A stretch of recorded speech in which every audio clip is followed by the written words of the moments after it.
जय श्री राम। तुला राशि के जातकों, साप्ताहिक राशिफल 1 फरवरी से 7 फरवरी तक कैसा रहने वाला है आपके लिए, आइए इसको जानते हैं।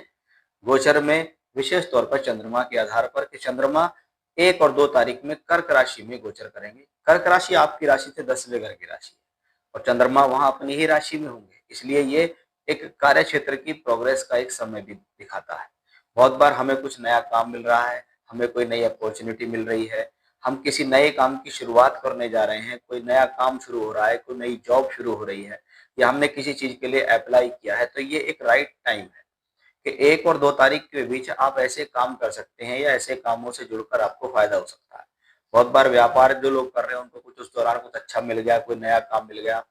जो नौकरी का प्रयास कर रहे हैं उनको नौकरी में सफलता मिल गई। यानी इस दौरान ये 2 दिन का चंद्रमा अपनी राशि में आपके कर्म भाव को बलि कर रहा है।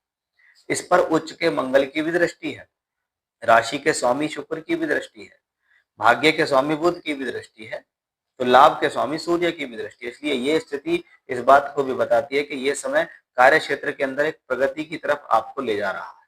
अब 3 और 4 तारीख में चंद्रमा सिंह राशि में गोचर करेंगे। आपकी राशि से 11वें घर की ये राशि है कि जो कर्म किया उसका लाभ मिलना या जो काम किया उसका फायदा मिलना या जिस चीज पर हम चल रहे हैं उसके अंदर लगातार कंटिन्यूटी दिखाना। कि शुरुआत के 2 दिन में प्रोफेशनल लाइफ के प्रति लगातार इसका फोकस जा रहा है।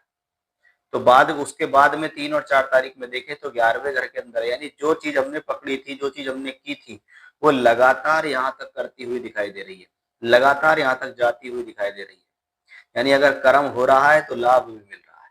बहुत बार काम मिला है तो उसका कुछ पेमेंट भी मिल गया है। बहुत बार काम हमने करके जल्दी से दे दिया तो उसका पूरा पेमेंट या उसका पूरा फायदा या लाभ भी हमें प्राप्त हो गया। अब ये चंद्रमा कन्या राशि में गोचर करेंगे अंतिम 3 दिन, 5, 6 और 7 तारीख। कन्या राशि आपकी राशि से 12वें घर की राशि है। कर्म भाव का स्वामी 12वें घर में जाता है तो आपसे कुछ खर्च भी करा सकता है, क्योंकि 12वां घर खर्च, नुकसान और हानि का है, तो कुछ एक्स्ट्रा एफर्ट्स करा सकता है। ऐसी स्थिति में आपको अपने इमोशंस को कंट्रोल करना है, किसी भी प्रकार से क्रोध नहीं होना, जल्दबाजी में नहीं पड़ना। ये कॉम्बिनेशन कार्य क्षेत्र को बाहर से जोड़ सकता है। बहुत बार कार्य के लिए बाहर जाना, नौकरी की बाहर से मिल गई, व्यापार बाहर से जुड़ गया, क्योंकि शनि की भी इस पर पूर्ण दृष्टि होगी, इसलिए ये स्थिति बताती है।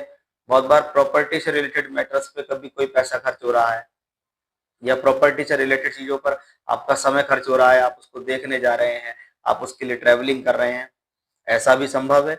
ये स्थिति शिक्षा, विद्या, बुद्धि, ज्ञान के लिए अच्छी है, यानी एजुकेशनली इसको देखें तो ये भी फायदेमंद दिखाई देती है।